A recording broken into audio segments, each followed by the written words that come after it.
Hello, everybody. Carlton Pearson. Welcome to Come Monday. That's a part of a huge family of people that are gathering around a new way of thinking, a new way of being. Come Sunday is the movie. Come Monday is the movement away from traditional values and evaluations based on certain religious presuppositions. I call it old wine skins, old winos, and old winers. Moving away to this fresh new approach to life.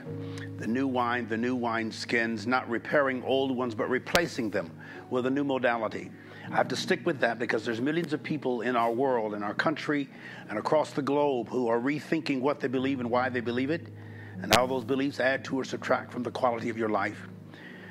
Well, we're just a few days from Halloween, All Saints Day, All Saints Eve, Halloween, Halo, Holy. The whole idea of religion, the Christian religion, celebrating dead Christians or martyrs, people who were martyred for the faith. The Druids and Celts in the northern part of Europe, northwestern Europe, they celebrated what they call the Feast of Simone, which is the first day of November. And October the 31st is the eve of it. The Feast of Simone is the Lord of the Dead. And in that cult and that religious position, Christianity is also a cult or culture. Cult is the root word of both of them. On that day, all the city was dark. It's the winter solstice. Darker nights, longer nights, I should say, shorter days, less sun, more moon than normal. So people are getting ready for darkness. They're getting ready for the suspicions of darkness, for the suspiciousness of darkness. In those small villages in that part of Europe, all the lights would be out, and the dead would supposedly get up once a year and walk through the villages, and you would give them a treat, like some food or some of their favorite foods or whatever they liked. If there was no treat, there'd be a trick, a curse on the house. That was part of the superstition. That's where we get the whole idea of trick or treat. They would have bonfires, which are really bone fires, the bone skeletal remains of animals and people, and they would have these huge fires. That's what would light the darkness. Burning bones. Death, it has a large place in our minds, even in religion. The Christian religion is around the death of Christ and the resurrection of Christ, the killing of Jesus, the asphyxiation on a cross, the saints who had died defending the faith. They're supposed to be remembered and memorialized that day. Our whole nation is in mourning, remembering not only 11 dead people in that horrid assault on the Tree of Life Synagogue in Pittsburgh, Pennsylvania, but as a memory of all the dead who've died in this country and around it, especially for Jews back in Germany. At least 6 million burnt in an inferno that created by a wild man, a religious man, an occultist named Adolf Hitler, whose grandparent may have been Jewish. He was a maniac. He was a hedonist. Much like some of the leadership we find in this country, that same energy that breeds and brands hatred and bigotry. And there's a scripture that came to my mind, and we're going to play a little portion of a song and a poem that we used this past Sunday. It was kind of spontaneous at All Souls here in Tulsa. A young man, I call him by his last name, Quincy. He's a brilliant thinking poet, and David Smith, who played the keyboards, started singing a song, Old Zion, What's the Matter Now? That's an old, sort of like an old Negro spiritual, and it was not planned to be in the program, but it was very powerful, and it brought us to tears. People started standing. This is a Unitarian church. Folks were standing with their hands up, beginning with the pastor himself, Marlon Lavenhar. Tomorrow night, we're all going to be at the Temple B'nai Emunah, right here at the Jewish temple, the synagogue right down the street from All Souls. Our dear friend, Father Fitzerman, Rabbi Fitzerman. We're going to have a interfaith gathering, a vigil, remembering and honoring the dead and the broken from the synagogue there in Pittsburgh. Our whole country is thinking, and I want to read a passage before we get to that part. and then we're going to let you hear a little part of that special song presentation and poetry last Sunday. But the scripture that comes to my mind tonight is Psalm 137. By the rivers of Babylon, or Babel, which means confusion, too many voices, too many choices. This is an election season in America. Many people are confused. They're thinking and trying to evaluate, navigate, and negotiate what they're thinking and how they're going to vote. And you do need to get out and vote, whoever you are. Many people literally lost their lives and their dignity fighting for the ability to vote, for the right to vote, from women's suffrage to Africans, Americans only been voting a few years in this country. By the rivers of Babylon, we sat and wept. By the rivers of Babel, confusion. The river, a current, a flow, the fluidity of confusion. I don't know when our country has felt more of a fluidity of confusion. Beginning, I think, in the White House. Beginning with politics leading up to the White House, name-calling, insulting, the indignity and the horror that we've noticed. We're sort of traumatized in this country, not only by the election, but the results, because we're just startled. Many reasonable, sensible, decent people, even those who voted in particular for whether it was Trump or Hillary, they're still traumatized by this subsequent trauma to the election results. We haven't gotten over it. It's post-traumatic syndrome that we're feeling in this country. And for the increase, 52% in increase of race hate crimes and anti-Semitism, 57% higher than normal since 2016 when the new administration came in. Prior to that, over 200 million guns were bought because people were afraid of having the first African-American president and what might result. There's a tension and there's a paranoia in our country that I'm addressing it tonight. It's not a happy subject. It's a sad subject. It's a somber subject. And it mustn't be ignored, because coming out of this sadness is some anger and some vindictiveness. There's a lot more men out there who are in a position to kill and who will kill, and who are angry enough, and they're going to be copycats. There always are. When the news media covers it so much, of course, people get these ideas that they want to do it. And this man named Robert Bowers, he says he called the Jews sons of Satan, which means he had some kind of religious presupposition about them.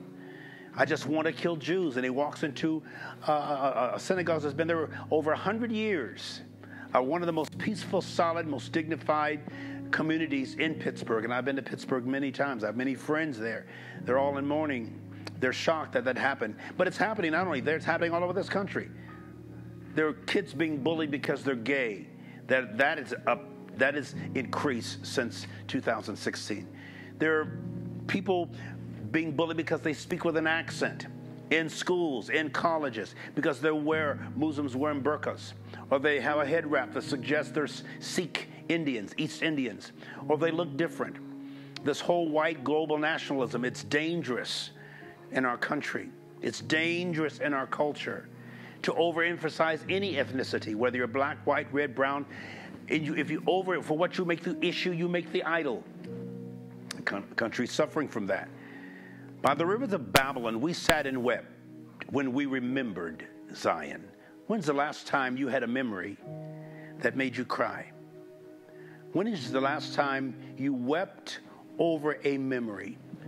This incident in Pittsburgh brought many memories back in the Jewish culture, of course, to the Holocaust and the 6 million or so Jews that were not only burned in the infernos, but the hundreds of millions beyond that since then who have suffered because of it and are scarred. Many of them were sitting in that synagogue.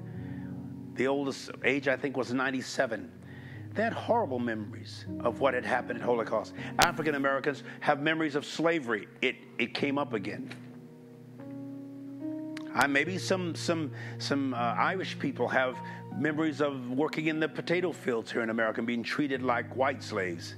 Maybe indentured servants. Maybe poor people in this country are reminded of how they have been discriminated against. It brought up a lot of bad memories, and people are weeping tonight. We're weeping all weekend. We felt a real tension in the service on Sunday when we remembered Zion in Hebrew, the waymarker, the sign. The word actually means sign or signal, out of which we get the word significance. By the rivers of confusion, by the fluidity of confusion, we wept when we remembered our significance as a person or as a culture or as a country, a melting pot, a stew.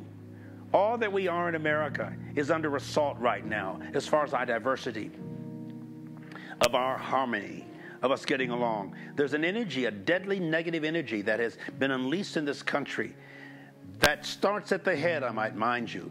And I'm saying to all my precious evangelical friends, you mustn't ignore what you have endorsed. You mustn't ignore that you are the base of this kind of confusion and your avid support without speaking out about the bones, even though you may eat what you consider the meat of this administration. I'm embarrassed. I'm ashamed of you for the way you've acted and how you've ignored hurting, sick, and suffering humanity. 1,000 people coming to this country hoping to find peace, hoping to find resolution, hoping to find asylum. And we're going to send, the president wants to send troops down there to the border to say no. That's not the spirit of Christ. So those who follow Christ should not be following that spirit. There may be a lot of things about that administration you like, and I understand that. Somebody said, why should we bully Trump? Well, I'm using a bulldozer, and you use bulldozers when you're dozing something that is threatening or obstructing progress or growth. And I see that happening in this country, and I'm waiting for some leaders, at least Christian leaders, some evangelical leaders, to stand up and say, we need to apologize for this and this and this. We need to state that this is not the spirit of Christ that we see in some of these things this president does. Some things he does that are strong and authentic, and that's one thing about the president. You know that you don't have to worry about with this president. He's gonna, what you see is what you get. When he's talking in the monitor, he's quiet and he says apologies. But when he talks out of his own mind, he gets loud and boisterous and aggressive. You know he's speaking his heart, and it's the exact opposite of what he's reading from the monitors. I just have to say it because it's important. O Zion, where is our significance? What's the matter now? David Smith just started playing that song before Quincy gave his poem. And there was a great inspiration. I want to play just a portion of that we're going to come back and talk about some of the healings and identify what's happening in our country and in our culture that we all should be aware of. Ignorance doesn't mean not to know. It means to refuse to notice or to make note of. This is a time when the whole country needs to stop and pay attention to what we're allowing, like many people in Eastern Europe, under the leadership of one man, parts of the Catholic Church, parts of the Christian Church, the Protestants, actually, because Luther had a sort of anti-Semitism about him. And Hitler liked some of the works and writings of Martin Luther. And I'm a Protestant, but I recognize there are certain parts of Protestantism. There's a certain part of socialism that threatens us. But in generally, we are holy in our common union and our common unity, community, and communion. Those words work together. There's some boogeymans out there during this Halloween season. There's some ghosts. Sometimes this country is haunted by ghosts of the past. And as we think about Halloween and All Saints Day and All Saints Eve, All Hallows Eve, as we think about an election next Wednesday, or whatever the 6th of November is, I'm electing and voting ahead of time. I'm studying some of the different amendments that are on the and the proposals that are on the ballot. I'm looking at candidates and their minds and their spirit and who they seem to be embracing the most. This is all important things we need to do right now. Let's play a little bit of a small portion of the poem, O Zion, and the song that we sang last Sunday at All Souls here in Tulsa. Let's go with it. I think you'll enjoy it.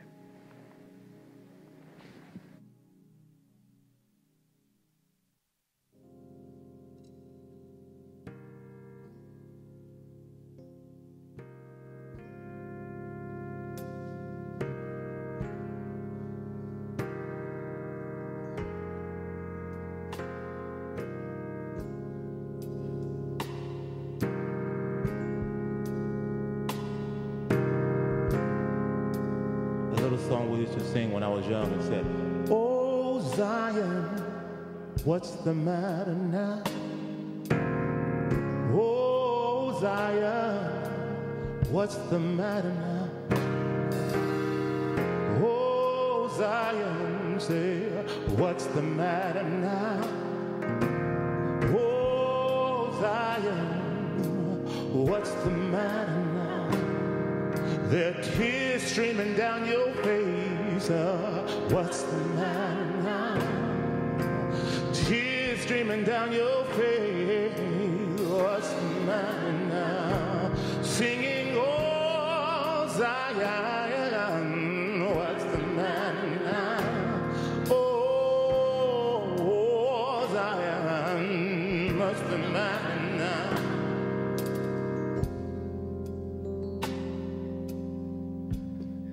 But oh Zion, oh Zion,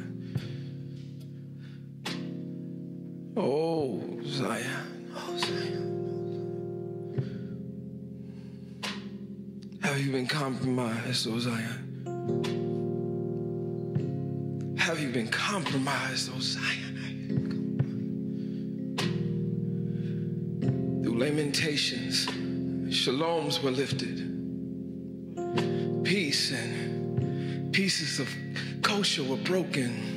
There were smiles lifting greetings, lifting spirits, lifting children, lifting elders, lifting misuse. And how has your week been? Lifting tefillahs. Oh, Zion. Oh, Zion. Oh, Zion. Oh, Zion. Shaloms were lifted. And pieces of kosher were broken. There were smiles lifting greetings, lifting spirits, lifting children, lifting elders, lifting misuse. And how has your week been? Lifting tefillahs. Zion. It was Sabbath. Shaloms were lifted, O Zion. Celebration was to ensue, O Zion. Dedication was issued. Convocation for the blessing of the newest member of the family, O Zion. O Zion. Shaloms were lifted. As autumn has begun to reveal her majesty, rejoicing,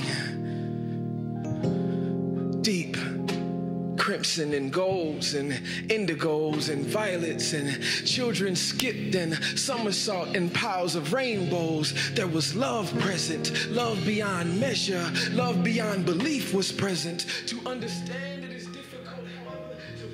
Wow, wow, wow, wow. I'm going to ask him to roll forward a little bit because I don't want to lose you and hear the end of this as it crescendoed, and then a certain energy, what we call the anointing, fill the room, and people begin to raise their hands and stand, and even Marlon stood at the top, and this is the kind of experience we had on Sunday. There was brokenness, there was hope, there was a certain somber, and yet there was a deep sense of hope and looking forward to better ways and better days. Where we're now is not a period, it's a comma. Don't put an exclamation point there, and don't put a period there where we are right now. We're going to the next room. We're going to move forward. Just show a little bit, Jason, where we are now in the next part of the service, and then I'm going to come back and say a few more things about this. It's pretty powerful.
But lift up your head,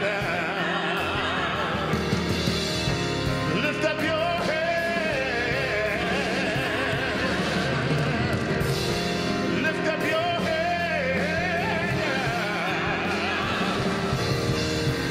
lift up your head, lift up your head, lift up your head, Zion, Zion.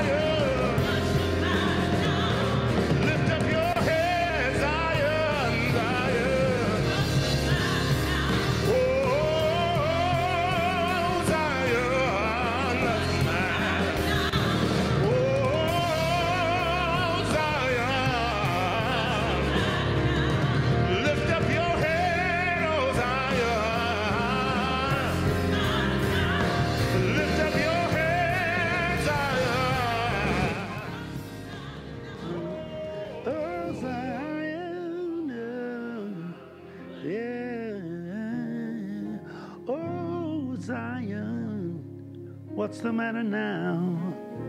Oh, Zion. When I hear the word Zion, I think of sign, signal, signature, significance, assignment, designment. It's all a sign, and it's all assigned. It has a powerful reason for being, a powerful expression for being. How do we respond? Because we don't want to react, but how do we respond? There is an alarming time. Of course, an alarm means a call to arms, and I don't like to use that term as much as alert. I'm aware. Babel, confusion, comes from Balaam, which overflow, the mixtures of all kinds of things in this country, ideas, opinions, appraisals. By the rivers of Babylon, we sat and wept when we remembered our Zion, our significance as a people, as a country. I'm remembering who we are and who we are becoming. I think this is a brief period right now when it's bringing up some really ugly things. It's like a boil has been lanced and all this putrid stuff is coming out of it. Some parts of this whole recent administration has been a coming out party for all the haters on the down low. People who hide sometimes behind Bibles and hide behind uniforms of religiosity, whether it's Christian, non-Christian, Hindu, Muslim, Jew, whatever. We let these religious presuppositions make us monsters. We need to reconsider a lot of this stuff. I have to say it. I'm not hearing very many people say it, but I am, because I think that's the bottom line of believing in a God who is angry, who can be angered, makes us threatened, makes us intimidated. We find it worrisome. We find it bothersome. What makes you weep? On the paupers we hung our harps, for there our captors. I'm reading the scripture right here off my laptop. There our captors ask us for songs. Our tormentors demanded songs of joy. They said, sing us one of the songs of your significance. One of the songs of Zion. It's a reference, of course, to Judaism or Hebrews, but we take it as those who recognize their spiritual significance in the earth. They ask us, our captors, we particularly who have come out of slavery after 400 years in America, and we didn't personally. We've been wonderfully freed. I've had a wonderful life. My parents comparatively had a great life. Their parents comparatively had a great life. If you compare it to what happened in 1609 when the first slaves landed at Plymouth Rock, or the rock landed on them, and separated from their families. When you separate children from their families, as has been done here in this country at the southern border, mothers weeping, it made me think about the Holocaust. Before anybody were ever burned in an inferno, families, children were snatched from their mothers, screaming, and the moms and dads not knowing when or if their children would ever be seen again or where they were being taken, loaded onto foul-smelling trains and trucks.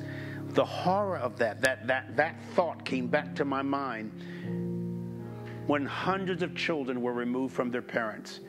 And so many people in this country didn't feel an ounce of pain or sympathy or empathy, nothing. That I found more alarming, actually, than the children being snatched. If our country ever gets to the place where it does not care, when it puts law ahead of love, something Jesus actually taught against. He preached love, not law. Religious, well, the law says this and the law says that. But what about the law of love? The only law that really, those of you who consider yourselves followers of Christ, the only law that counts. He says the greatest law is the law of love. Loving God, loving your neighbor, that really means nearby in the English term. Loving your neighbor as yourself. In Kentucky the other day, a raving, angry, white nationalist banged on the door of a church and couldn't get in, thank God, and finally went to a Kroger, I think, and shot two innocent people, a male and female African-American. Where's this energy? Where's this spirit coming from? And not one word from the White House that's healing and conciliatory and that's bringing us together. Yes, I'm bringing it out because it's wrong to ignore it. It's wrong to act like it's not happening. That's the same spirit that was happening in Eastern Europe. Hitler didn't kill people by himself. He had the cooperation of all of Eastern Europe, or a large portion of it, and the churches. He claimed that Jesus was his Lord, that he was a born-again Christian, or that he was a follower of Christ when he was running an election against a Christian. He brought up all this stuff and tried to play the role of a Christian to get Christian votes. Does that not sound familiar? Your being in a church no more makes you a Christian than your being in a garage makes you an automobile. It's not about the name of your religion. It's about what's happening in your heart, whether you are a follower of Christ or whether you are a peace-making, peace-loving Muslim or Jew, follower of the Hebrew doctrines, whether you're a Hindu, whether you're a Yoruba priest or priestess. Religion are titles, and they can really destroy us. Sing us one of the Lord's songs, the songs of Zion. How can we sing the songs of the Lord while living in exile? This is a psalm of exile in a foreign land. If I forget you, O Jerusalem, the city or seat or situation of peace. That's what Jerusalem means.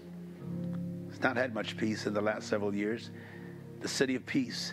May my right hand forget its skill. May my tongue cleave to the roof of my mouth. If I do not remember my dismembered, we're so dismembered as a country now. The United States of mind, I call it. The United States of thought.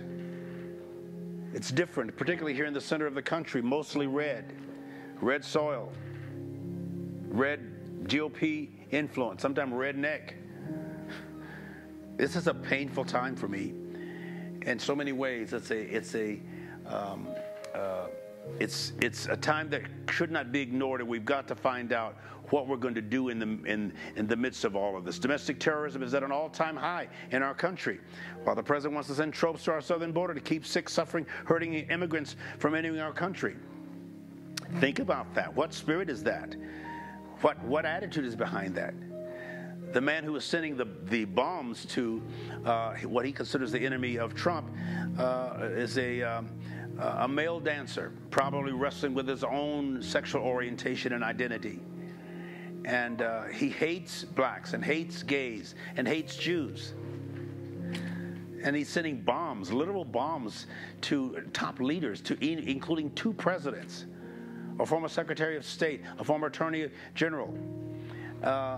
We can't ignore this. What's happening in this country? This isn't America. It's like we're all in exile. We're in some kind of diaspora. This is not what we're used to. We thought we were getting away from this energy, this spirit. It's not acceptable, people. Remember that when you go to the polls. It's not acceptable. It's not tolerable. It's not something that we want to embrace, especially if you call yourselves a follower of the Christ person or the Christ principle. Shame on you for not being more sensitive. Killing people in the streets. Most of the mass killings in this country have been perpetrated by white males, not Mexicans, not Arabs, not Africans, white males, white men. The whole Me Too movement is a slap in the face of powerful white men, including blacks, of course. Bill Cosby's not the only African-American who's been abusive to women or disrespectful. Men are, our reputations are on the line all over this country. I want to hear somebody say, me too, I was healed. Me too, I forgave. Me too, I spoke truth to power. Me too, I spoke up about these things. Yes, I am a Christian or I'm an evangelical, but I don't endorse what the Christian evangelical world is doing. I speak up and say, this is not right. This is not holy. This is not Christ. This is crisis.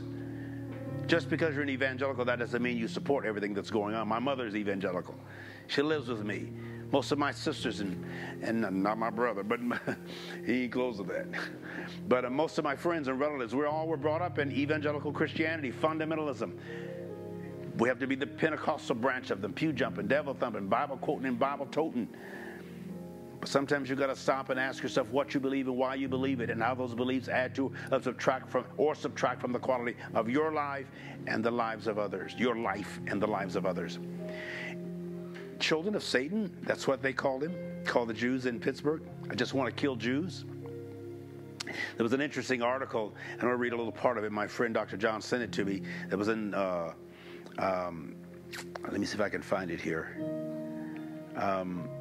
Jews, the children of, no, going to the congregation. That's an article that was written in a, I'll get you the exact magazine in a minute. Going to the congregation, Emmanuel on Sunday, Golden's mother, the young woman who's recording a tweet from her mother. And it's very powerful, very interesting. I found it very touching. I'm just going to read this to you. And please take a moment to ponder. We have candles lit for all those who were killed and those who were traumatized, and just to remember hurting people and suffering Americans tonight. Going to the congregation, Emmanuel on Sunday, Golden's mother, the young woman that's writing this, spotted massive security and extraordinary attendance. This is last Sunday. Many there had parents who fled racial persecution in Europe. When I remember Zion, when I remember what has happened to us, remember that comment that we started with, and the Holocaust, and feel it's now their duty to be vigilant, which means watchful, alert, aware. This is a time to be awake and aware and alert and vigilant and watchful, the direction our country is going in. In just a few days, you'll go to the ballot. Remember, when you vote, what direction do you want your country to go in? I'm not against the idea of making America great again, but making America hate again legally and get by with bullying, with killing, with insulting, with insinuating. Bullying, especially when you're in a position of power, maybe one of the most powerful positions on the planet. This president hasn't just bullied Americans, he's bullied our allies, our friends, and insulted national leaders from the northern border in Canada, the southern border in Mexico. It's way out of hand. Remember when you vote, what you're voting for and what you're voting toward. We all felt the same thing, this precious Jewish lady says. How glad we were that our parents weren't alive to see this happen in America. How we always felt safe as Jews living in the United States and going to services. And how we must be the voices of our parents to make change and hold those who incite hatred accountable, Golden's mom wrote her. This was a letter to her daughter, this precious woman who's a member of the church. The 11 lives lost have affected every single person in Squirrel Hill's tight-knit community. That was the name of the area, the neighborhood where they lived, she says. The hard part, she adds, is knowing this can happen anywhere, anytime. I'm going to be at our largest synagogue tomorrow night with my beloved friend, precious Rabbi Fitzerman, and that congregation. And many of us from All Souls will be there. And many from the north side, African Americans. Many from the Muslim community will be there. We're going to wrap our arms around those who may be threatened by the same kind of thing. We did this when the gay bar in Florida was attacked, and so many people were killed and shot down by an angry man struggling with his own sexuality. And we put our arms around our gay community here in Tulsa to love on them and remind them that they don't need to feel threatened by that. But how do you know? We certainly wouldn't embrace that kind of a thing. The hard part, she adds, is knowing this can happen anywhere, anytime. A new vulnerability, she calls it. My mission, this precious Jewish woman, a member of the church, says, as you know, to her daughter, has always been to keep us all safe while still going forward. Harder to balance in a world that is not playing by the rules or the laws we hold dear, she wrote. Our nation doesn't seem to be playing, even gerrymandering and preventing certain people from voting. President Carter came out today and spoke against the gubernatorial candidate in Georgia, who was one time, I think, the Secretary of State there, and changed the voting to where people had to have their names. Some 53 people are not going to be allowed to vote, mostly African Americans, based on some strict, stringent rules to make it difficult for them to register to vote. And then he runs for office. That's shameful in our country, in our culture. And that former President Jimmy Carter, 91 years old or something like that, speaks out against it and tells that former Secretary of State to resign, to drop out of the election based on what he manipulated. We mustn't allow these kinds of things to happen. Somebody's got to speak up. Inspired by her own parents' strength, Golden's mother feels she can look forward. Bless her heart. They looked forward, she said, talking of her parents. So if they could do that, surely I can, she wrote. My parents, in this country, we looked forward. A few tried to go back to Africa. Liberia is a country that was created around the idea of those who wanted to be liberated and went back to Liberia, but they suffered greatly there as well. Most of us stayed. Many suffered sorely and were killed or died with all kinds of diseases and not proper care. That's long before there was an Obama. Long before there was a Michael Jackson or a Jesse Jackson. Long before there was a Michael Jordan. Long before there was a Whitney Houston or a Mahalia Jackson or Martin Luther King. Somehow we stuck it out, and we got to continue. Where we are now is not a period. It's only a comma. This is so personal, this lady says. I think of how this happened in Europe in the 1940s, but never thought it could happen now. I think of all the older people killed who couldn't run or understand what was happening. The eldest I told you was, I think, 97 years old. Important not to be alone. They were just sitting there, shot from the back in the head, sitting in a synagogue they had sat in for 30 and 40 years. A dedication, a child's name being given, one of the sacred sacraments of the Jewish culture. Never thought when they got up that morning and brushed their teeth, having had the feast of the Passover the night before on Friday, everything shutting down at 6 o'clock, families gathering around tables, eating the Seder meal as they did every Friday, and then going to church on Saturday, the synagogue on Saturday. It's unthinkable. That community will never be the same. That is why I go to temple, she says, not to feel alone with these feelings, she concluded. I will not let hate close my building. In other words, we're not going to shut our church down or our synagogue down because of hatred or fear. We're going to speak up and speak out, stand up and stand out. Golden, who now works in Washington, the daughter says, she grew up really involved in the Emmanuel Temple community. It was so important to my mom, and I didn't realize how important it was to me until I left home for school and ended up living across the country, she said. After the attack, Golden sent a message through Facebook to her rabbi, who told her they were working on bolstering their security as well as participating in vigils for the Pittsburgh victims. There's a lot going on out there in our country, and you're a part of what's going on. I want to remind you again, let's think about what we're doing and what we're becoming and the direction we're heading. This is not America. The way we're acting, and I would say again, to the base of a leader who is almost traumatizing this country. The arrogance, the narcissism, the homophobia, the misogyny, the vitriol coming out of the mouth, the juvenile approach, the ego and testosterone-driven passion of this man, and sure, some good things. Rat poison is 90% good corn. It's the 10% strychnine that makes it lethal. Please reconsider. Some people, I don't want to hear about politics. Well, you don't want to hear about policy or politeness or police? That's irresponsible. Any metropolis, that means citizenry or citizen. We're all citizens sitting in this country. And I'm not really trying to talk partisan politics. I'm trying to talk about moral conscience. Let's don't be mean, because we will reap what we sow as a nation. If we are mean and rejectful and resentful to hurting people, I expect the universe itself will revolt. There may be an increase in natural disasters here. We're already having more flooding than we're used to. Some of the most violent hurricanes and winds and rain that we're used to. Strange things, because I think the collective consciousness of a country or of a culture will affect what happens in that country and as that country. We're not arrogant, insulting people.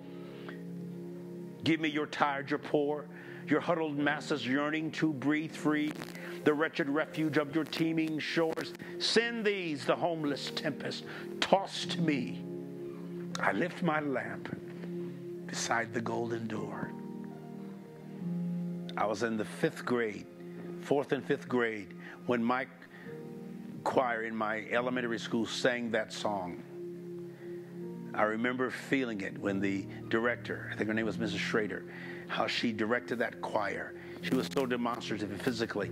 And it seems like there were 100 of us. I don't know. But I was in that choir, and I didn't even know what those words meant. I'd never heard the songs sung like that. I haven't heard that melodic line anywhere else since then. But I remember I felt its impact. I felt its import there. Let's reach out to the poor. Let's do better at what we're doing. Let's be better at who we are. Let's ignore those who allow racism and bigotry and religious elitism. White supremacists? I don't really worry as much about white supremacists as most whites don't have that spirit. That's for people who have terrible low self-image. But white superiority and even religious superiority, that can be threatening. I carry that attitude as an evangelical fundamentalist Pentecostal creature. Yeah, I said creature and preacher. I got King James mixed up with King Jesus. I thought the commitment to go out into all the world and preach the gospel to every creature meant everybody who wasn't an American. When you say creature, and that's 16th century King's English, it meant to all of creation. But they said creature, and you think of a critter. You think of an animal. That's how we refer to the East Indians and the Africans and the Asians and the Latinos, the people, the Eskimos, the Aleuts, or the Mongols that crossed the Bering Straits and came into Alaska and came down all the way into Brazil to Sao Paulo, having that certain look like Mongols, like Eskimos, like Native Americans, Hispanic looking and all. Those were the first Americans. Hatred is not our nature. It's not our culture. We will not tolerate it. We will not embrace it. The whole Congress that supports a leadership like this for political reasons only. The president says what he thinks his base wants to hear. I'm not even sure they call him amoral. He doesn't have a moral compass or a moral conscience. He just spews it out. And he notice how low energy it is when he's reading into the monitors what his writers are telling him to say, something that sounds a little bit more decent. He reads it with such boredom, such lack of passion. But then when he veers away and starts defending himself, saying this election is about me, you're voting me in or out, vote him out. We've never had this kind of administration. The first president I remember is Eisenhower. I haven't agreed with any president 100%, including Obama. But I've respected them. I don't respect this one. I respect the office, the solemnity of the office. This is the first president I haven't respected.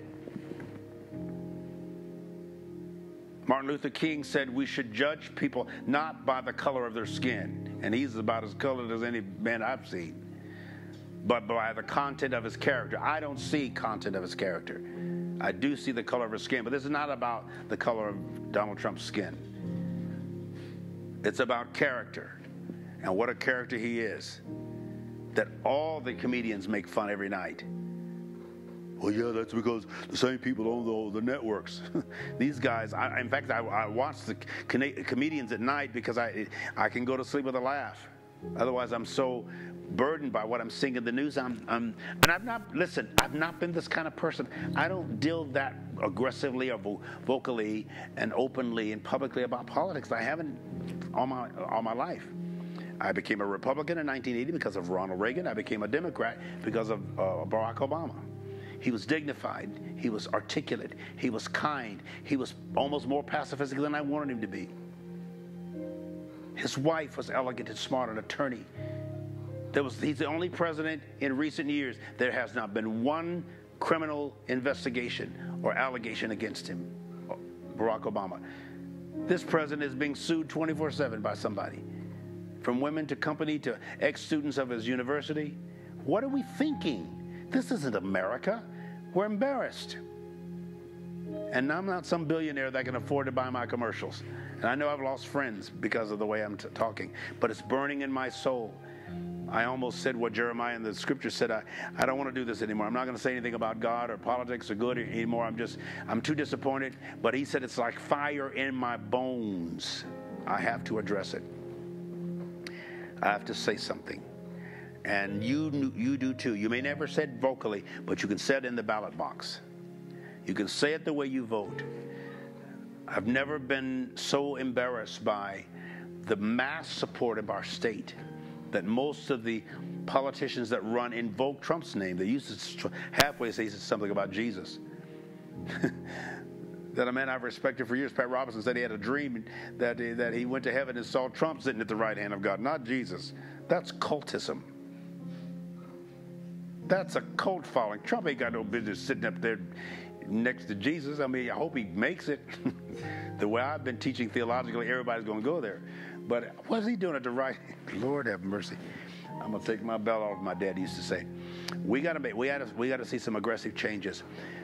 My gay friends and trans friends are stunned and startled by some of the things and Trump.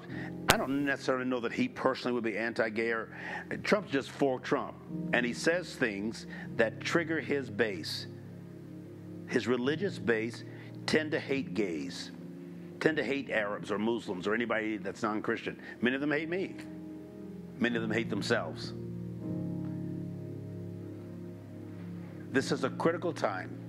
And if you join the movement, this is not the only kind of thing you're going to hear, but we're going to move away from that mentality. Because the millennials, we're going to have a spot in just a second, but I want to tell you, I was with a bunch of preachers last weekend in Greensville, North Carolina, Pentecostal preachers. And several young men in their 30s and 40s, millennials, said, Bishop, we love you. We've been following you since we were children. We get it. We've read your books. We want you to father us and mentor us. I'm getting that from all across the country, from young ministers in their 30s and 40s, and some are in their 50s. I'm not an old man, but I have many, many years crammed into the 65 I've been on the planet. And I've finally gotten to the place where I'm going to begin to mentor these young men and women, not just young ministers, but many of them are females. They love God. I call myself a Metacostal because I've embraced the metaphysics, but I've kept my transcendent Pentecostalism from the back. There's a lot of smart men, scholars, theologians, academicians who are calling, talking, texting. We're getting together. There's a movement away from some of the old way and old wine skins, as I call old wine and old winos and old winers. Bored, alcoholics with religion holics, dying of cirrhosis of their own liver. There's no filter in them, like there's no filter in this president. We can make a difference. We're going to make a difference. We're going to go to this spot, tell you how you can become a part of the movement. Come Monday, Moon Day. We're going to talk about that as we go through the winter solstice and the winter, when the nights are longer. They may be longer for a while. Something's happening out there that has a little darkness down the road for us for a while, but that's not the way it's going to end. The sun will shine again brighter and longer. Let's walk through this Moon Day, this nighttime together. I don't want to be negative. I don't just want to curse the darkness. I do want to light a candle. And the moon is the candle that's lit in the dark time. We'll go to the spot. I'll be right back.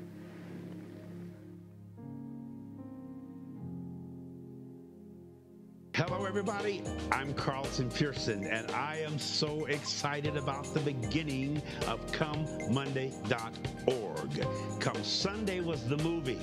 Come Monday is the movement into broader enlightenment and life. And as a member of Come Monday, you'll receive one video each Monday for the entire year. That's 52 videos in total that you'll receive every Monday morning to get your week started out on a positive and powerful note. I will also be sending you one each day, Monday through Friday, that will support the thought of the week. That's 260 emails throughout the entire year to inspire the genius inside of you. We will also provide a private Facebook group so that we can all come together in a safe environment and discuss personal, pertinent, powerful issues. You will also receive a digital monthly newsletter full of interesting updates and current events and exciting pictures. And I also want to offer you special VIP access to all of my events when I'm in a city near you, because I love to meet my peoples. And finally, we'll offer special pricing to cruises, concerts, live events, all for standing with us and becoming a Come Monday member. So sign up now at the special introductory rate of just $3 a month. That's just $36 for everything for an entire year. I think I'm going to sign up for that myself. You're on your way to greater enlightenment. I want to meet you there in consciousness. So go to your phones and computers now. Sign up and meet me come Monday.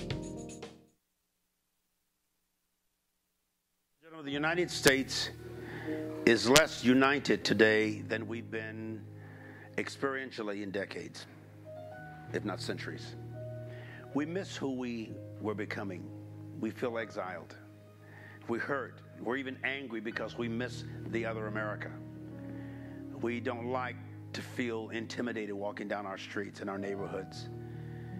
It's not most of us. It's a few people who are angry and killing and who feel emboldened to do so, some of which is because of what we've heard from the Oval Office, and we're not used to that. It's not. We didn't hear it from Bush. We didn't hear it from the Clintons. We didn't hear it from the Obamas. We didn't hear it to this degree with President Nixon, Richard Nixon, Eisenhower, Kennedy. We're stunned. Look at me, please. This is not us. Don't embrace this mentality. It's sobering, but it's sickening. We're going to close the program tonight with a little meditation. Original meditation was to find medication to treat the ills of human beings being human.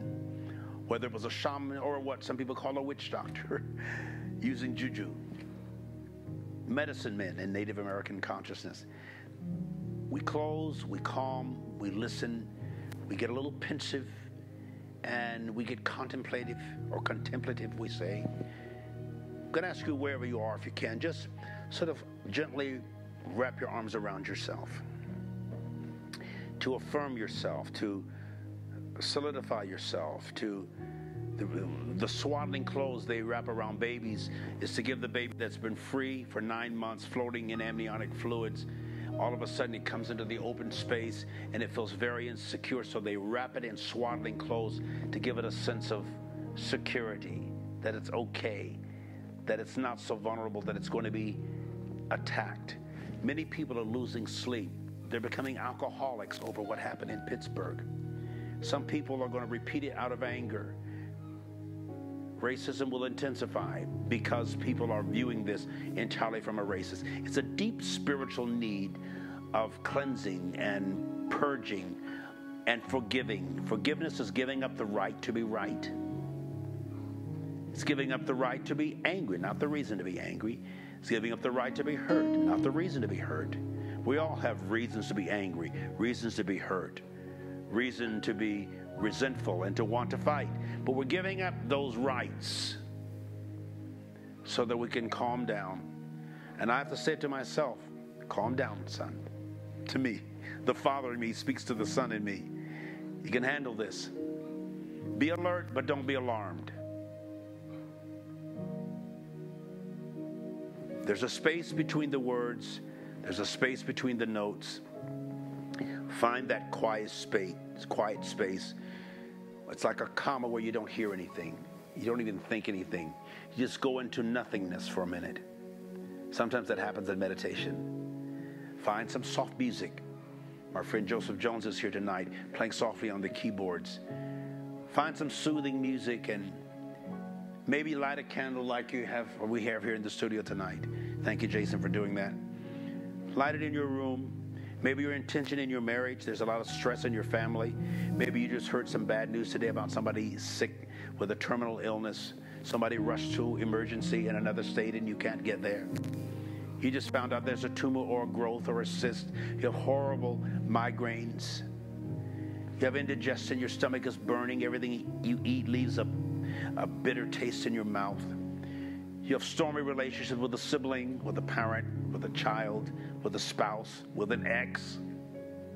You're thinking about divorcing. You can't see your children. You're hurting. We get that. We reach out to you. All the people in Pittsburgh and surrounding areas, I've been in contact with my friends in that area.